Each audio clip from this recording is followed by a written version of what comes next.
마태복음 28장 6절에서 10절 우리 부활 본문의 하반부 본문입니다. 제목을 시작된 만유의 실제 회복, 부활하신 주님 안에서 부활하신 주님을 만나면은 실제가 회복되는 것입니다. 우리는 허상을 살았고 거짓을 살았던 우리가 실제를 회복받게 되는 것이죠. 이 본문은 무엇보다도 전체적인 느낌이 굉장히 높은 에너지 레벨입니다. 굉장히 에너지 레벨이 높은 걸 느낄 수 있어요. 살아나셨느니라, 빨리 죽은 자 가운데서 살아나셨느니라, 무서움과 큰 기쁨, 빨리 다른 박질할세. 무엇보다도 이두 보라 하는 게 4번이나 나와요. 이 짧은 본문에. 우리 한글 번역은 다 생략해버리고 한 번밖에 안 나오는데 지금 내용을 모르니까 그런 거겠죠. 보라가 4번이나 나오는 굉장히 높은 에너지 레벨이 느껴지는 본문이에요. 특별히 이걸 가나다라 읽기로 해야지 느껴집니다. 그냥 글자로 읽는 사람은 이 에너지를 절대로 못 느끼죠. 그냥 글자니까 가나다라 마바사로 읽어버리니까. 근데 가나다라 읽기를 하시면은 이 의미 이전에 이 본문에 굉장히 에너지 레벨이 확 올라가 있는 것을 만날 수가 있죠. 이 본문은 질문이 많이 생깁니다. 첫 번째, 왜 갈릴리로 가라 하시나? 출발이 예루살렘 교회였잖아요. 예루살렘 교회. 그리고 누가복음 24장 49절에서 이 성에 머물라, 예루살렘에 머물라 그러고 예수님이 얘기하셨죠. 그 다음에 사도행전 1장 4절 가면 예루살렘을 떠나지 말고 그랬죠. 그런데 왜 갈릴리로 갔느냐?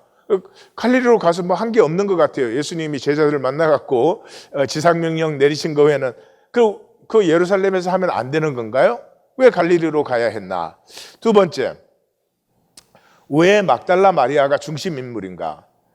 사복음서에 여자들의 리스트가 이렇게 저렇게 나오지만은 그 하나도 중요하지 않아요. 사복음서 다 막달라 마리아만 분명하게 적고 있습니다. 그리고 십자가까지 중심이던 베드로는 왜 언급되지 않는가? 그 마가복음 16장 7절에는 제자들과 베드로에게 전해라 그러고, 누가복음 24장 34절은 시몬에게 보이셨다, 고린도전서 15장 5절에는 게바에게 보이셨다 이러지만 베드로와 직접 만나는 장면은 이 공간복음에서 나오지 않습니다. 다른 복음서도 마찬가지지만 마태복음에서는 베드로가 제자들의 황태자였죠. 황태자. 산상수훈이 끝나자마자 이 갈릴리 사역의 시작 출발점이 어디입니까? 베드로의 집이었어요. 베드로의 집에서 작물을 고치시죠. 그 다음에 10장의 파송 말씀에서도 12제자의 리스트에 베드로가 제일 1등으로 나옵니다. 그 다음에 나를 무리로 걷게 하소서 한 것도 베드로.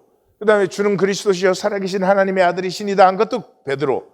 그 다음에 뭐 예수님이 십자가에 죽는다 그러니까 그리 맛이 없어서 그런 것도 베드로. 변화산에 올라가서 뭐 여기가 좋사오니 초막을 3개 짓고 이것도 베드로. 그 다음에 사람들이 너희 선생님 성전세 내냐 안 내냐 그럴 때 대답한 것도 베드로. 물고기 잡아와가지고 그 동전을 꺼낸 것도 베드로. 그 다음에 예수님께서 저희가 이제 잡혀서 죽는다 그러니까 죽을지언정 우리가 주를 버리지 않겠나이다 이것도 베드로. 그러고는 겟세마네 올라가서 다 졸았죠. 근데 예수님이 베드로에게 1시간도 깨어 있을 수 없느냐 이것도 베드로. 그리고 결국은 26장 75절에서 심히 통곡하니라 그걸로 베드로 끝나요. 그리고 베드로도 물론이고 제자들도 더 이상 나타나지 않습니다. 왜 제자들은 이렇게 완전히 잠수되어 버렸나? 물론 이제 이 막달라 마리아가 왜 중심 인물이냐, 왜 베드로가 잠수되었느냐 하는 것은 요한이 아마 이게 초대교회, 그러니까 사도 공동체에서도 상당한 질문이었던 것 같아요. 그래서 그 요한 복음에서 그 답변을 주고 있습니다. 뒤에서 보죠. 그 다음에 왜 부활하신 모습이나 과정은 전혀 언급되지 않는가? 뭐 하나님의 권능이 나타나고 영광의 빛이 비치니까 주님께서 쫙 부활해서 뭐 이런 장면, 그 다음에 뭐 부활하신 주님이 그 아주 영광스러운 모습으로 나타나 이런 건 왜 전혀 언급되지 않는가? 그것은 이제 우리가 본문 아니어도 알 수 있습니다. 이 본질계는 현상적인 차이에 달려 있지 않아요. 현상적으로는 똑같아도 본질계가 회복된 현상은 완전히 그 본질이 다른 것이지 현상의 모습이 달라서 다른 게 아니에요. 제가 우리 그런 얘기 나누었죠. 천국과 지옥에 어떤 사람이 갔는데 똑같아요. 다 긴 젓가락 갖고 먹어요. 근데 지옥은 자기가 먹으려고 그러고 천국은 서로 먹여주는 거죠. 그러니까 현상의 모습이 달라서 본질이 다른 게 아니다.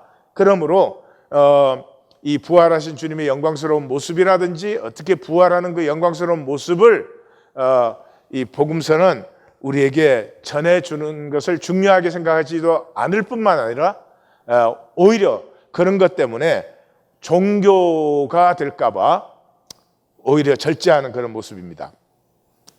6절, 그가 여기 계시지 않고 그가 말씀하신 대로 우리 번역은 살아나셨느니라 했지만은 그가 그를 살리셨느니라 하나님께서. 그래서 그것이 신적 수동태다 하는 걸 봤죠. 그가 말씀하시던 대로는 그 아버지에 대한 온전한 신뢰를 말하는 것이에요. 예수님이 이렇게 미리 아셨다든지 예수님은 이미 모든 것을 알고 계신다, 또는 예수님께서는 이제 죽었지만 살아나실 수 있다, 이런 지식이나 능력이나 예지를 얘기하는 게 아니고요. 이미 예수님은 어린아이 같이 아버지의 말씀을 따르고 있는 것이죠. 그래서 아버지께 받은 것을 얘기하고 있어요. 그것도 뒤에서 우리가 좀 보겠습니다. 7절, 또 빨리 가서 그의 제자들에게 이르되 그가 죽은 자 가운데서 살아나셨고, 벌써 에너지 레벨이 확 올라가 있는, 축 처져 있던 것에서 무언가 막 왕성해지는 걸 느끼실 수 있죠. 이두 보라, 너희보다 먼저 갈릴리로 가시나니 거기서 너희가 배우리라 하라, 이렇게 해서 굉장히 이 문장만 읽어도 그 에너지 레벨이, 이 가슴이 뜨거워지는 그런 것을 느낄 수 있어요. 이 이두라고 하는 말, behold, 보라, 그런 것인데요. 신약 전체에 213번 써져 있는데 이게 마태복음에서만 62번 써졌습니다. 그러니까 마태복음은 이걸 굉장히 좋아하는 복음서입니다. 그래서 이 천사가 이렇게 메시지를 전하는데 그 천사가 이미 굉장히 뜨거운 가슴으로, 이게 에너지 레벨이 높아져 갖고 지금 전하고 있는 거죠. 그 십자가의 죽음과 장사 후에 그 캄캄한 절망, 어떤 그 절망적인 그 분위기 속에서 새 아침에 이 영광이 터오는 것을 알려주는 그 천사의 그 뜨거운 가슴, 막 격한 기쁨, 이런 것들을 우리가 느낄 수 있어요. 그래, 하이 에너지 레벨이죠. 그래서 마치 이런 거죠. 어떤 사람이 사형 선고를 받았고 사형 집행을 하는데 집행 직전에 무죄 선언이 이루어졌어요. 그 살아나. 그럼 얼마나 기쁘겠어요. 그 소식을 이렇게 전해주는 사람은 자기가 당사자가 아니어도 얼마나 좀 감격적이겠어요. 마치 그런 것이죠. 그리고 이두 또 나와요. 보라, 우리 번역에서는 여기만 이제 넣은 것 같은데, 이두 내가 너희에게 일렀느니라 하거늘. 그게 뭐예요? I have told you인데 이제 이것을 정식으로 선고한다. 주님께서 살아나셨다는 것을 이 아버지의 뜻 안에서 내가 정식으로 선고해 주는 것이다. 우리로 말하면 땅 이렇게 3번 때리는 거나 마찬가지죠. 그리고 주님께서 이 갈릴리로 가시는 것은 이미 26장 32절에서 내가 살아난 후에 너희보다 먼저 갈릴리로 간다. 왜 갈릴리로 가야 되나는 이제 뒤에서 보겠습니다. 8절, 그 여자들이 무서움과 큰 기쁨으로 빨리 무덤을 떠나.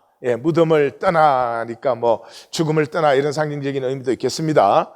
그게 큰 기쁨이란 말은 메가스카라, 카라. 이게 2장 10절에서 나옵니다. 언제? 그 별을 보고 동방박사들이 별이 머무르는 것을 보고 매우 크게 기뻐하여, 그렇게 메가스카라, 거기에서 나오죠. 그러니까 마태복음 결국 큰 기쁨으로 시작되어서 큰 기쁨으로 마감되는 소식이다, 그렇게 말할 수 있죠. 그래서 제자들에게 알리려고 다름질할세, 여기도 다름질할세, 이것은 이미 여인들의 에너지가 굉장히 벅차게 높아져 있는 것이에요. 지금 뭐 이렇게 천천히 사방 돌아보면서 그렇게 갈 수 있는 상태가 아니죠. 그리고 무서움과 큰 기쁨, 그렇게 되어 있는데 이것은 경외심과 기쁨이요, 똑같은 단어예요. fear라고 할 때 두려워서 벌벌 떠는 것도 favet고 이 경외심도 favet예요. 똑같은 것인데 사실 저는 그렇다고 생각을 해요. 그러니까 인간의 의식이 건강할 때는 무엇을 보든지 이 경외심과 기쁨을 다 가지고 있게 됩니다. 이게 어린아이를 볼 때요, 아주 그 갓난 어린아이를 보면은 그 어린아이에게서 굉장히 그 존재의 어떤 그 존귀함을 느낍니다. 그냥 아무런 뭐 능력도 뭐 지식도 없는 그런 살덩어리 같은 게 아기잖아요. 그럼에도 아기를 딱 볼 때 그게 생명의 존엄성을 느낍니다. 또 동시에 그 아기의 모습에서 굉장히 기쁨을 느끼죠. 그러니까 나무 한 그루를 봐도, 하늘을 봐도 인간의 의식이 건강할 때는 이 숭고함과 이 기쁨을 같이 느껴요. 그런데 지금 인간에게는 그게 없죠. 결혼을 해서 같이 살아도 그런 거 없어요. 왜요? 모든 것은 돈으로 환산돼요. 이 돈으로 사는 현상계의 비극이에요. 이 사람을 봐도 사람의 존재를 못 보고 돈을 봐요, 돈을. 그래서 존재 가치가 완전히 상실된 그런 세계를 우리가 살아요. 그걸 이제 예수님 말씀에 의하면 우리가 대접받지 못해요. 대접받지 못해요. 우리가 뭘 원하죠? 내가 부족하고 못났어도 나를 나로 대접해주는, 내 조건이 아니고 나를 나로 기뻐해 줄 때, 나를 나로 소중하게 여길 때, 그때 인간은 자기 존재의 가치를 느끼는 것이죠. 그걸 대접받는다 그러는 것인데, 그래서 산상수훈의 총결론이 뭐예요? 남에게 대접을 받고자 하는 대로 너희도 남을 대접하라, 이거거든요. 그러니까 대접한다는 말은 조건과 상황에 상관없이 그 존재의 숭고함, 존재의 귀함을 보고 느껴주고 기뻐해 주는 것이죠. 그래서 인간의 의식이 회복됐을 때 이 경외심과 기쁨은 같이 나옵니다. 여기서 지키는 자들도 굉장히 놀랐잖아요. 그런데 지키는 자들은 놀란 것 뿐이었어요. 무서움 뿐이었어요. 그때 무서움은 경외심이 아니에요. 그냥 두려운 거죠. 그래서 이 무서움과 기쁨이 같이 합쳐질 때가 인간이 가장 건강한 의식을 가지고 있는 상태예요. 그래서 여기서 벌써 이 부활하신 주님을 그 부활의 소식 속에서 인간의 의식이 이게 회복되는 것이죠. 9절에 또 이두 나옵니다. Behold, 예수께서 그들을 만나 이르시되 우린 길미다마는 Behold, Jesus met them. 예수님이 그들을 만나 주셨어요. 그리고 그래서 평안하냐 하시거늘, 우리는 이게 번역이 이 내용을 사실은 잘 모르기 때문에 이렇게 됐습니다만은, 그게 평안하냐 하는 단어는 우리로 말하면 그리딩이에요. 그리딩. 그러니까 뭐 하이, 헬로, 안녕하세요, 뭐 그런 거예요. 아주 평범한 인사예요.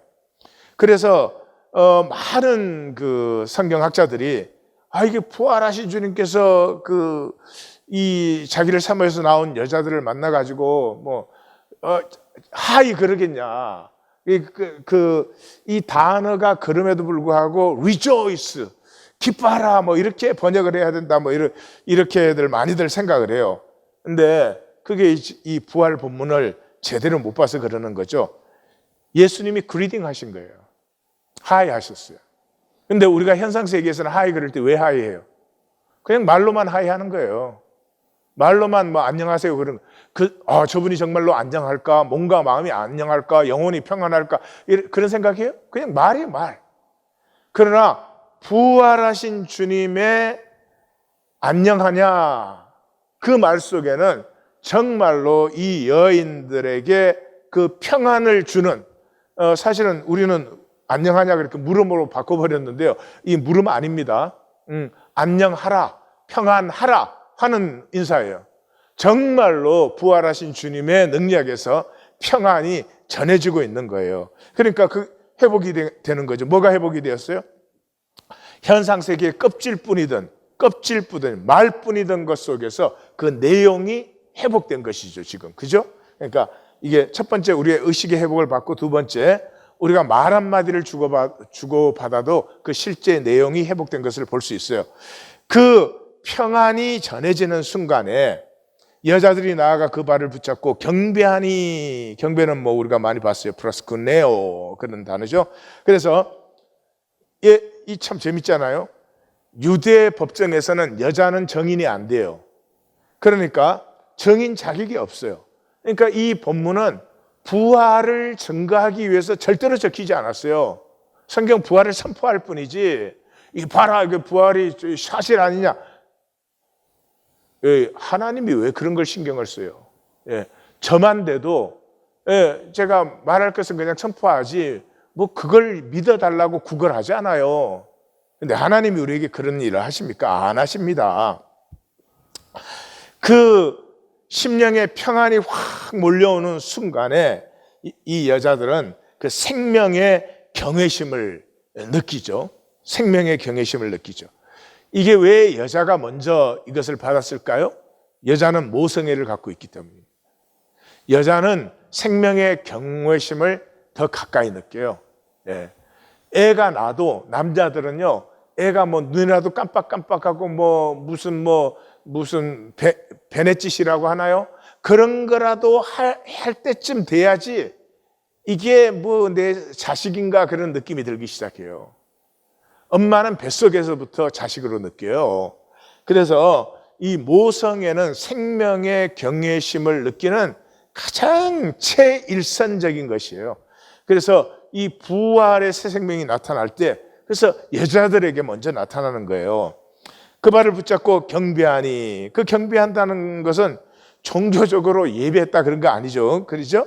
그러니까 주님의 실제가 부활해서 회복된 주님의 실제를 만난 것이죠. 여기 세 번째 회복이 나타나는 거죠. 이때까지 이 여인들 주님을 사랑했지만 이 주님은 나사렛 예수였어요. 근데 그 나사렛 예수 안에는 하나님의 메시아가 들어있었어요. 성자 하나님이 그 안에 있었던 것이죠. 그 주님의 실제를 이해하거나 지금 이제 이게 설명할 그런 게 아니고요. 야다. 그냥 가슴으로 탁 부딪혀 온 거죠. 그래서 지식이나 조건이 아니고 그 존재적 사랑이 물씬 피어나는 거예요. 여자가 아이를 낳아서 이렇게 탁 안을 때 생명을 줄 수 있는 사랑이 여성에게서는 물씬 피어나는 거예요. 그러니까 그 예수님의 그 평안을 받으면서 자기들의 그 존재적 사랑이 피어난 상태, 이걸 지금 이제 경배하다 그렇게 표현하고 있는 것이죠. 근데 이제 이 여인들이 먼저 느낀 이 생명의 경외심, 이 생명의 어떤 숭고함, 이것이 이제 제자들에게 유전되죠. 이게 남자는 여자를 통해서 느껴요. 남자는 여자를 통해서.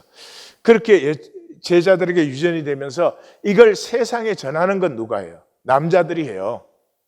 그리고 여자들의 얘기는 없어져 버리잖아요. 여자들은 중요하지 아니에요. 여자들은 깊은 물결이 되어서 흐르고 있어요. 마치 이렇게 아들이 세상 나가서 막 출세하고 성공하고 열심히 잘 살아요. 그때는 엄마가 잘 사는지 못 사는지 별로 관심이 없어요. 그런데 자기 생애가 다 지나가고 나서 돌이켜보면 엄마의 사랑, 엄마의 기도, 언제 어디서나 나를 위한 그 엄마의 사랑의 마음과 기도가 그게 내 뿌리였구나, 그게 내 힘이었구나, 그때 가서 알아요. 마치 그런 거나 마찬가지죠. 그래서 막달라 마리아가 사복음서에 부활 사건의 주인공으로 나타나는 거예요. 마리아 외에는 다른 마리아 이렇게는, 아니 그게 이름 모친 마리아니까 모친 마리아라고 넣을 수 있죠. 그렇지만 이 막달라 마리아가 스파트라이트를 받기 위해서는 그냥 이렇게 좀 배경으로 쳐져야 되는 거예요. 막달라 마리아와 다른 마리아, 또는 뭐 살로메, 요한나, 뭐 이름은 이 사람 것도 들어가고 저 사람 것도 들어가고, 요한복음에서 아주 노골적으로 여자들 그렇게 나와버려요. 예, 그리고 막달라 마리아 하나가 선명한 초점, 스파트라이트를 쫙 받죠. 그건 왜 그래요?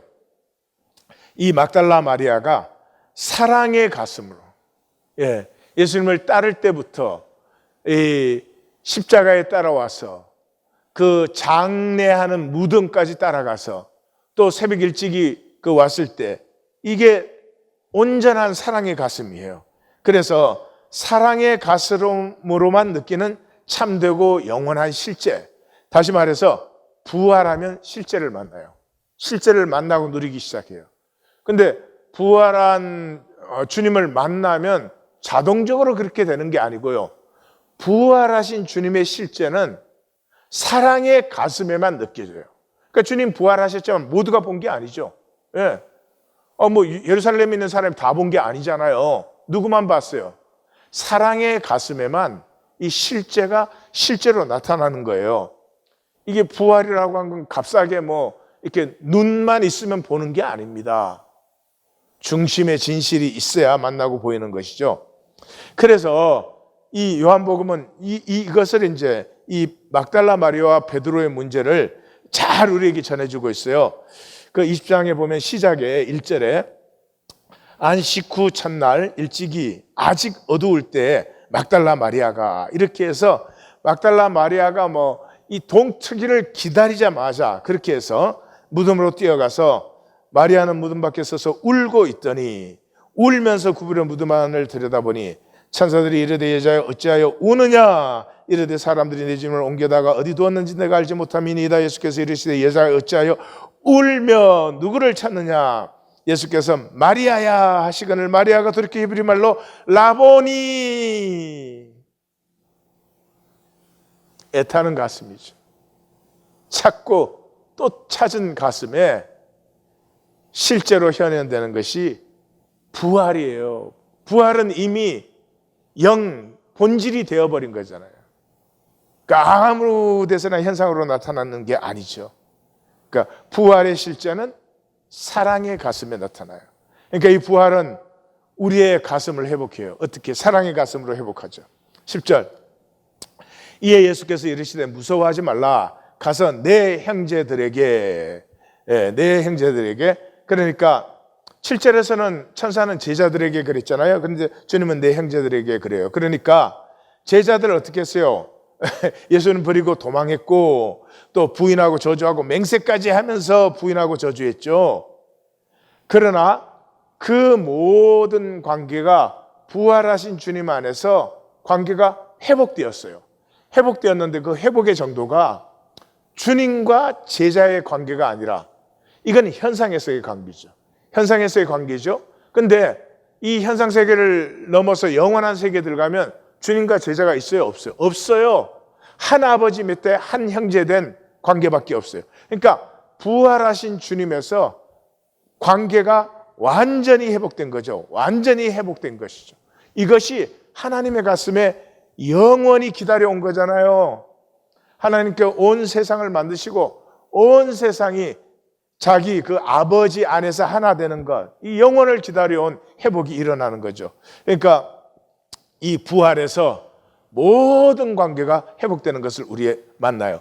그래서 예수님은 요한복음에서는 이미 그러죠. 15장 15절에 이제부터 너희를 종이라 하지 아니하리니 종은 주인이 하는 것을 알지 못함이라 너희를 친구라 하였노라. 내가 내 아버지께 들은 것을 다 너희에게 알게 하였습니다. 종은 구약적인 개념이죠. 그러니까 구약은 이미 끝나버렸습니다. 그래서 갈릴리로 가라 하라 거기서 나를 보리라 하시니라. 자, 왜 갈릴리로 가야 하는가? 복음은 갈릴리로부터 온 세상에 전해진다. 이게 마태복음의 선언이요. 아니, 마태복음뿐만 아니라 성경의 선언이에요.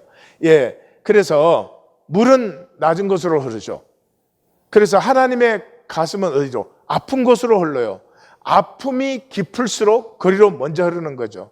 근데 이 갈릴리는 자기 민족에게 외면당했어요. 이방의 갈릴리라 그랬어요. 그리고 이방에게는 참혹한 학대를 받았어요.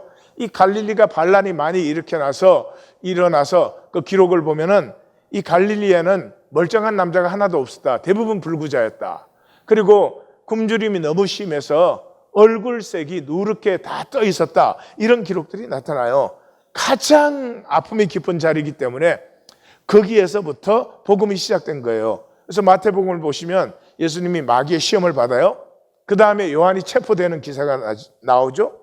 그 요한의 체포 소식을 듣고 예수님이 어디로 가시느냐? 스볼론과 납달리 지경에 있는 가버나움으로 가셨어요. 가버나움이 어디예요? 예수님의 갈릴리 사역의 헤드쿼터, 본부였어요. 그래서 4장 그 14절에 16절을 보면 이사야 9장 1절 2절을 인용하잖아요. 전에 고통받던 자들에게는 흑암이 없으리로다. 옛적에는 여호와께서 스불론 땅과 납달리 땅이 멸시를 당하게 하셨더니 후에는 해변길과 요단 저쪽 이방의 갈릴리를 영화롭게 하셨느니라. 흑암에 행하던 백성이 큰 빛을 보고 사망의 그늘 땅에 거하던 자에게 빛이 비치도다. 요게 16절까지 인용이 끝나거든요. 그리고 17절이 이때부터 비로소 전파하여 이르시되 회개하라 천국이 가까웠다. 그러니까 이 복음은 갈릴리에서부터 이제 출발되어져요. 그런데 갈릴리가 복음의 준비가 됐어요, 안 됐어요? 안 됐죠. 왜요? 예수님의 갈릴리 사역이 완전히 실패하셨잖아요. 이게 실패가 사실 아니죠. 그게 하나님의 섭리였죠. 그래서 예수님의 갈릴리 사역이 우리로 말하자면 현세적으로 말하면 실패한 곳이에요. 그런데 갈릴리 사역에서 뭐를 했어요? 안식일법과 정결례를 폐하고 국률을 해보겠어요. 예, 나는 제사를 원하지 아니하고 국률을 원한다. 난 종교 원하지 않고 국률을 원한다 해서 국률을 해보겠지만 그때 갈릴리는 아무것도 못 받았어요. 아무것도 알지 못했어요.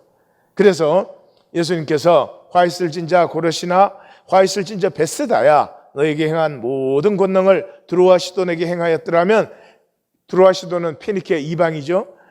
그들이 벌써 베옷을 입고 죄에 앉아 회개하였을 것이다. 내가 너에게 이르는 심판날에 드로아 시돈이 너희보다 견디기 쉬워. 가버나움아, 내가 하늘까지 높아지겠느냐? 음부에까지 낮아지겠느냐? 내가 여기에 거하면서 너희에게 내가 모든 권능을 행했는데 그 권능이 소돔에서 행했더라면 소돔성이 회개했을 것이다.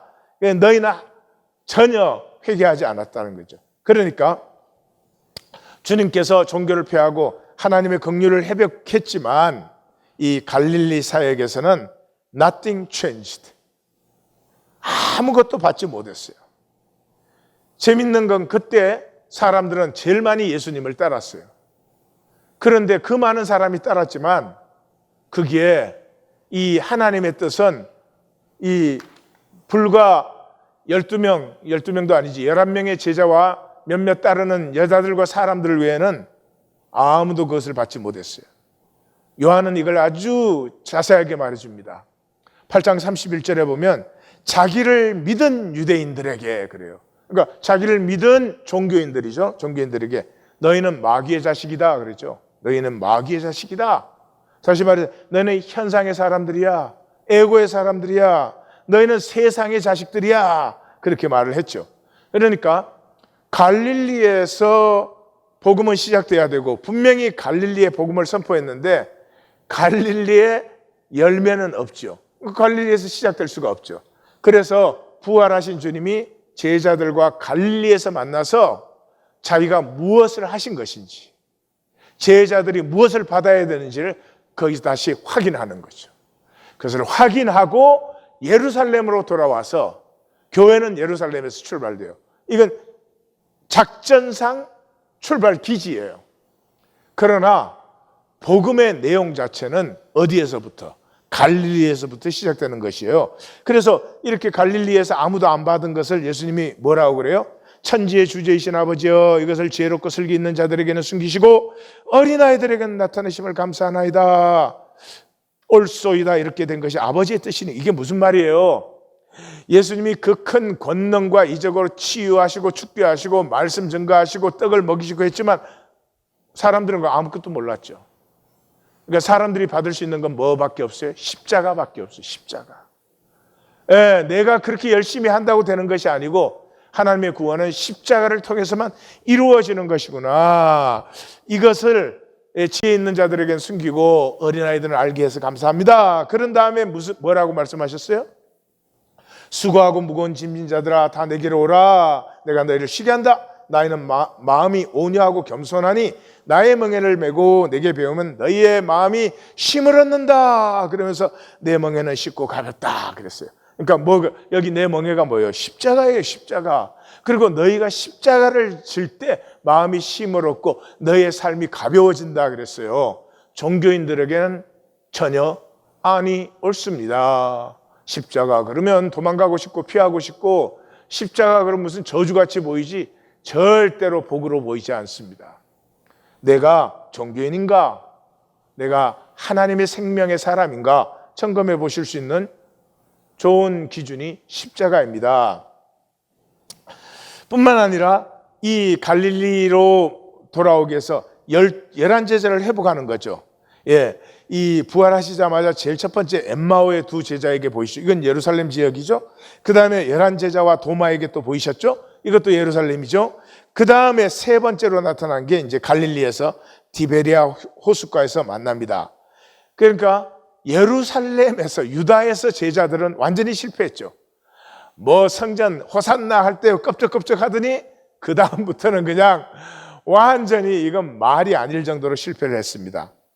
그런데 자기들은 실패했지만 하나님은 뭘 했어요? 십자가를 씹는 과정이에요. 저들은 십자가를 아직 받을 때가 아니에요. 못 받습니다. 십자가에는 도망밖에 할 길이 없어요. 그래서 십자가를 그들의 가슴에 심는데, 그들의 가슴 어디에 심어요? 예, 갈릴리에서 주님을 따를 때 주는 그리스도시요 살아계신 하나님의 아들이십니다. 이런 고백을 하던 그 심령이 잘못된 것 아니다. 그리고 십자가에서 도망가는 과정, 통곡이 터지는 과정까지도 너희의 사랑을 여는 과정이다. 예, 그것을 이 갈릴리에서 회복시키는 거죠. 그래서 그 장면을 요한은 아주 잘 적어주고 있죠. 요한은 직접 체험한 사람이니까. 그래서 21장에 가면은 이것은 예수께서 죽은 자 가운데서 살아나신 후에 세 번째로 제자들에게 나타나신 것이다. 아까 그랬죠? 세 번째. 예, 제일 첫 번째는 그 엠마오로 가는 두 제자, 그 다음에 11제자 도마, 이번 세 번째로 나타났어요. 그 얘기 시작할 때 어떻게 해요? 그 후에 예수께서 디베리아 호숫가에서 갈릴리에서 또 제자들에게 자기를 나타내셨으니 나타내신 일은 이러하니라. 그렇게 해서 뭐예요? 그 다음 그 그물을, 제자들에게 나타난 그물을 배 오른쪽에 던져라 그랬더니 뭐 가득 잡혔는데 세어봤더니 153마리였다. 그때 아무도 감히 주님이 누구냐고 묻는 자가 없더라. 왜? 주님인 줄 다 알았기 때문에. 그 다음에 이 베드로가 이제 대표죠. 요한의 아들 시몬아, 내가 나를 사랑하느냐? 내가 주님을 사랑하는 줄 주님께서 아십니다. 이게 세 번 반복되죠. 예, 다시 말해서 이 갈릴리에서 예수님께서는 제자들의 심령에 그 있던 사랑의 씨앗을 열어주시는 것이죠. 그리고 이 막달라 마리아의 부활을 만남과 이 고백의 전함을 통해서 뭐예요? 남자들의 가슴에도 주님에 대한, 부활하신 주님에 대한 사랑이 유전되는 거죠. 유전이라고 해야 되는 것 같아요. 이건 뭐 지식이나 경험이 아니고요. 이 DNA를, 영적 DNA를 통해서 이게 전염이 되는 거죠. 부활하신 주님의 임재는 그러므로 모든 실제를 회복하십니다. 하나님의 사랑과 우리의 의식, 컨시어스네스와 우리의 일상의 실제를 회복합니다. 이 일상의 실제라는 말이 중요해요. 왜냐 그러면 예수님이 하이 그러셨거든요. 하이 그러시는데 우리는 그냥 말로 하이지만은 예수님은 그 하이 속에 들어있는 실제를 회복했어요. 그래서 진정한 거듭남은 우리의 일상적인 실제가 회복될 때가 거듭난 것이에요. 그러니까 우리의 문제는 뭐예요? 원리는 다 알아요. 원리는 다 하는데 삶은 없어요. 왜요? 일상적인 건 그냥 그건 너무 시시한 거야. 그냥 그건 그렇게 하면 되는 거야. 일상 속에서 우리가 가족끼리 바라보는 눈길 하나에서, 표정 하나에서 부활하신 주님을 만난 뭐가 그랬죠? 경외함과 큰 기쁨이 있어요. 우리 가족 하나를 만나도 그 존재의 귀함과 그 존재가 나와 함께하는 기쁨을 느끼지 못하면 그러면 같이 돈 벌어야 되는 사이예요. 그거밖에는 의미가 없어요. 이 하나님의 생명의 복과 은혜를 누릴 수가 없는 거죠. 그래서 예수님께서 이 마태복음의 클라이막스에서 18장 그러잖아요. 진실로 너에게 이르노니 너희가 돌이켜 어린아이들과 같이 되지 않으면 결단코 천국에 들어가. 어린아이 그 가족들을 볼 때 어떻게 봐요? 언니라는 이유만으로, 형이라는 이유만으로 아이 때는 그냥 따르고 신뢰해 주잖아요. 예. 가족이라는 이유만으로 아버지 말은 들어주잖아요. 근데 그 아버지가 그 아이의 존재의 귀함과 그 기쁨을 누려주면은 그 아이 속에서 얼마나 귀한 실제, 하나님의 실제가 피어나는데 내가 아버지라는 이유만으로 마음껏 통제하고 컨트롤하고 우는 것도 못 울어, 표현하는 것도 표현하지 마, 이렇게 되죠. 예.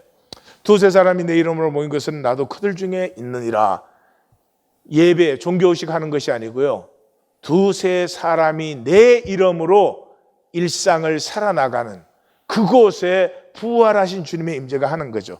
그 부활하신 주님의 임재가 있을 때는 어떤 일이 일어나요? 진실로 너에게 이르노니 너희 중에 두 사람이 땅에서 합심하여 무엇이든지 구하면 하늘에 계신 내 아버지께서 그들을 위하여 이루신다.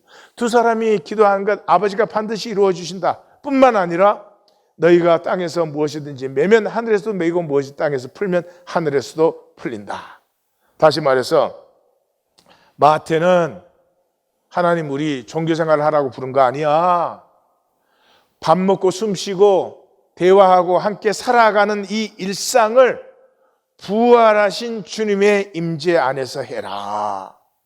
부활하신 주님의 임재 안에서 우리가 일상을 살아나갈 때 밥 한 끼를 먹어도 감사함이 있고 이 만물이 있으므로 이 밥 한 그릇이 내 앞에 있는 것을 감사할 뿐만 아니라 그래서 만유를 축복할 수 있고 함께 누리는 진정한 생명의 삶이 피어난다. 이것이 복음이죠. 나눔 가이드. 부활하신 주님을 만나면 현상의 거짓에서 실제가 회복됩니다. 나, 내 삶, 내 가정에는 실제 회복이 시작되었는지 스스로 질문하여 보십시오. 만약 실제 회복이 없다면 언제까지 복도, 능력도, 진실도 없는 종교 생활을 할 것인지 진정으로 스스로를 직면해 보십시다. 하나님,